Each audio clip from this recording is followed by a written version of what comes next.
Sir, आपका बहुत बहुत स्वागत है हमारे चैनल पर। जैसे कि आज आप बसोहली की पावन भूमि पर आए हैं, तो आपका आने का क्या प्रयोजन है? सबसे पहले तो हम आपको ये बता दें कि ये हमारी कर्मभूमि है, यहाँ से हमें बहुत कुछ मिला, बहुत लोगों का प्यार मिला। आज जो भी है हम इस बसोहली की पावन धरती के वजह से ही है।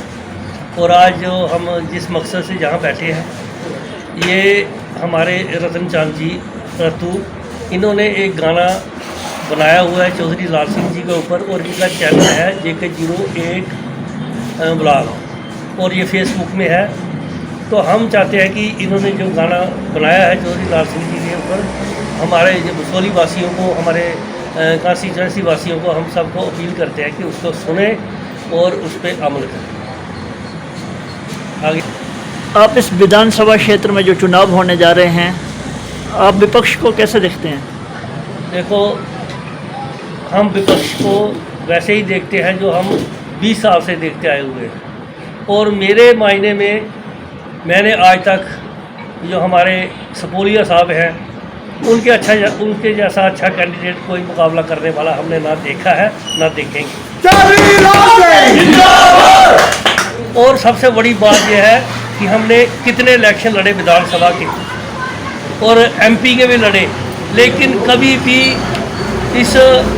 क्योंकि इस पोलियो साहब ने कांग्रेस में भी लड़ा, बीजेपी में तो लड़ा नहीं, लड़ा। और जहाँ जहाँ भी उन्होंने लड़ा, लेकिन उस वक्त एक ऐसा सिस्टम था कि लोगों की एक मर्यादा होती थी। वो मर्यादा ये होती थी कि जो कैंडिडेट खड़ा होता था वो अपने वर्कर को बोलता था कि अपनी मर्यादा में रहना। आज मैंने को परसों चौथ एक वो वीडियो देखा जिसमें दर्शन भाई साहब का कोई वो था, कोई वर्कर, वो इतनी बदतमीजी कर रहा था, वो हमारे ऊपर पर्सनली अटैक कर रहा था। मैं अपने दर्शन भाई साहब को ये कहना चाहता हूँ कि इलेक्शन लड़िए और ये मत करिए, इससे बड़े बातें निकलती हैं, आपकी फैमिली की भी बातें निकलती हैं, और हमें पता भी है कि आप कौन सी फैमिली में बिलोंग करते हो और आपके बच्चों में भी क्या किया था। इसलिए आप ऐसा करिए कि आप इलेक्शन लड़िए। आप हमारे भाई हैं, हम नहीं चाहते कि आप हमारे भाई नहीं हैं। इलेक्शन ये सिर्फ 1 महीने का खेल है, पूरी ज़िंदगी बाकी है। कहते हैं ना, ये ट्रेलर है, फिल्म अभी बाकी है। तो इसलिए इन्होंने ऐसा करना चाहिए, अपने वर्करों को समझाना चाहिए, थोड़ी तमीज़ में रहें, इतनी बदतमीजी मत करें। और हमारा वर्कर कोई आपसे बदतमीजी करता है, हमारा वर्कर कोई दर्शन भाई साहब से बदतमीजी करता है, तो हम अपने वर्कर को इतना समझाएंगे कि बदतमीजी नहीं करनी है, आप अपने वोट मांगो, हम अपने वोट मांगेंगे, जो जीतेगा वही सिकंदर, बात खत्म। इससे और कुछ कहेंगे आप इसके बारे में? है इलेक्शन के बारे में कुछ कहेंगे? और इलेक्शन हम लड़ते आए हैं, लड़ेंगे भी। और आपको एक और बात बता दें, कभी भी आदमी ने गलतफहमी में नहीं रहना चाहिए।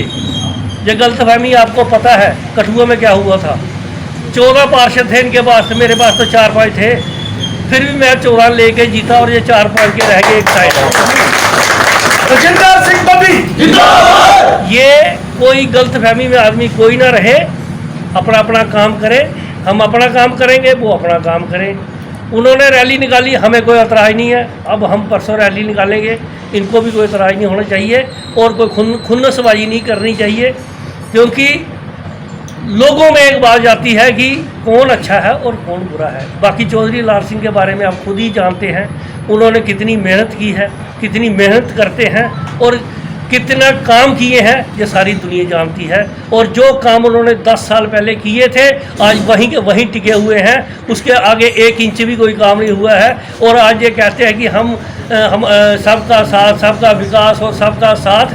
पहले ये बताओ कि 10 साल में कौन सा विकास हुआ है? कोई विकास बता दे। अगर समूद की रोड गई तो जहाँ तक गई वहीं ख़त्म, सियालक की गई जहाँ तक गई, नगाली तक वहीं ख़त्म, कोल्ड तक प्लान था। जो अगर और कोई रोड गई, हटली की रोड गई, वहीं पे वहीं ख़त्म। मैं कहने का मतलब ये है। और सबसे बड़ी बात ये अपना चैंखर है, चैंखर की रोड निकली, जहाँ तक निकली उसके आगे पहुँचने में जब सरकार चली गई तो वहीं ख़त्म। इन्होंने कौन सी रोड, कौन सी गली, कौन सा स्कूल, कौन सा अपग्रेड किया, कौन सी हाई सेकेंडरी दी, कौन सा कॉलेज दिया? जो कॉलेज दिए चौधरी लाल सिंह जी ने दिए, जो हाई सेकेंडरी दी चौधरी लाल सिंह जी ने दी, जो मिडिल स्कूल दिए जो चौधरी लाल सिंह जी ने दिया, जो आज बसोली में इतना बड़ा हॉस्पिटल है किसने दिया? चौधरी लाल सिंह जी ने दिया। आज जितनी भी डिस्पेंसरी, प्राइमरी हेल्थ सेंटर जो भी है वो किसने दिए? चौधरी लाल सिंह जी ने दिए। अगर इतना कुछ देने के बाद, और सबसे बड़ी बात, जब इनकी सरकार आई चौधरी साहब ने एक एम्बुलेंस दी थी वो वेंटिलेटर वाली। जैसे इनकी सरकार आई इन्होंने वो वेंटिलेटर वाली एम्बुलेंस भी जहाँ से लेके चले गए। कौन सी चीज़ नहीं दी? कितनी पंचायतें थी और कितनी बनाई? 30-35 पंचायतें थी, 50-60 तक पहुँचा दी। ये सब चौधरी साहब की देन है। जितनी ज़्यादा पंचायतें हैं उतना ज़्यादा फंड आएगा, उतने ज़्यादा लोगों को फ़ायदा होगा। मैं अपने भाइयों से, अपने बहनों से, अपनी माताओं से सिर्फ यही कहना चाहता हूँ, जिन बच्चों ने ये खेल नहीं देखा है, मेरी माता बहनें जिन्होंने ये खेल देखा है, जिन बुज़ुर्गों ने ये खेल देखा है, वो अपने बच्चों को, अपने घर वालों को ये समझाएं कि चौधरी साहब ने क्या क्या किया है। बस इतना ही अगर वो समझा दें तो मेरे ख्याल में हमें वोट मांगने की जरूरत है। जय हिंद।